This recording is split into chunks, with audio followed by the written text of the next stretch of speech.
మీరు లేని సమయంలో మీకోసం పోరాడే వ్యక్తిని జీవితంలో దూరం చేసుకోకండి. జరిగిన దాని గురించి ఎప్పుడూ చింతించవద్దు. మంచి జరిగితే సంతోషాన్నిస్తుంది, చెడు జరిగితే అనుభవం వస్తుంది. అడ్డంకులు వచ్చేది మనల్ని ఆపడానికి కాదు, మన సత్తాను లోకానికి చూపడానికి. అనేవాళ్ళు ఎంతవరకు అనగలరో అంతవరకు అననివ్వు. సమయం వచ్చినప్పుడు వాటన్నిటికీ నీ గెలుపుతో సమాధానం ఇవ్వు. నువ్వు చేసే పుణ్యాలను నువ్వు మర్చిపోయినా దైవం మర్చిపోడు. నువ్వు చేసే పాపాలను దైవం మర్చిపోయినా కర్మ మర్చిపోదు. ఒక నాణాన్ని సముద్రంలో విసరడానికి ఒక మూర్ఖుడు చాలు. దాన్ని తీయడానికి మాత్రం 100 మంది మేధావుల వల్ల కూడా కాకపోవచ్చు. గెలుపుని చూసి మురిసిపోవద్దు.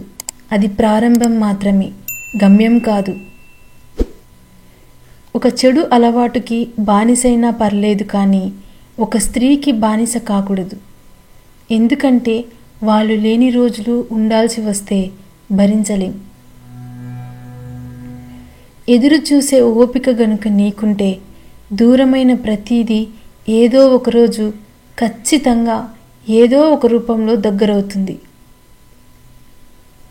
పరిస్థితులు ఎంత కఠినంగా ఉన్నా సరే మనం మనలాగే ఉండడమే అసలైన ధైర్యం. నీ గురించి ఎదుటివారు ఏమైనా అనుకోనివ్వు, అస్సలు పట్టించుకోకు. ఎందుకంటే గాడిదలకు గంధపు చెక్క వాసన తెలియదు. పడుకొని కలలు కంటే కుదరదు, పగబట్టి ప్రయత్నిస్తే గెలుపు. ప్రేమ ఎక్కువ ఉన్నవారికే కోపం కూడా ఎక్కువ ఉంటుంది. అర్థం చేసుకుంటే ఆ బంధం ఎప్పటికీ నిలిచి ఉంటుంది. తప్పు చేసిన వారికి ఒక అవకాశం ఇవ్వండి, సరిదిద్దుకుంటారు. కానీ మోసం చేసిన వారికి ఎప్పటికీ అవకాశం ఇవ్వకండి. జీవితంలో మర్చిపోలేని గాయాన్ని మిగులుస్తారు. వస్తువులను వాడుకోవాలి, మనుషులను ప్రేమించాలి, తారుమారు చేయకండి.